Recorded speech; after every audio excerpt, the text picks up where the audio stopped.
আজকে দুপুরের কি কি মেনু? শুভ দুপুর বন্ধুরা, এবার খেতে বসবো। তার আগে কি কি রান্না করেছি একটু তোমাদের দেখিয়ে দিচ্ছি। দেখো, এই যে ভাত, এই দেখো ধোয়া উঠছে না?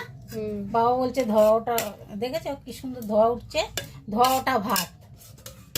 আমাদের তো সঙ্গে সঙ্গে ভাত হয়, হ্যাঁ। ধোয়া উঠবে। এই যে বিট ভাজা, পেঁয়াজ দিয়ে বিট ভাজা।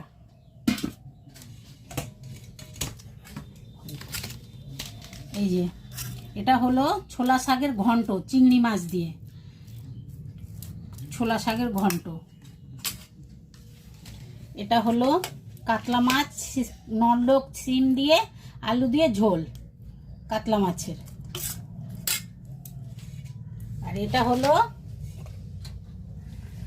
এই যে চিতল মাছের পেটি, চিতল মাছের পেটি ঝাল করেছি। এই যে দেখো, চিতল মাছের পেটি ঝাল করেছি পেঁয়াজ দিয়ে, টমেটো দিয়ে ঝাল। আর হয়েছে আলু ভাজা, আমার ছেলের জন্য একটু আলু ভেজেছি, বিট ভাজা খাবে কি না। এটাই আমাদের দুপুরের লাঞ্চ। সবার নিমন্ত্রণ, চলে আসো।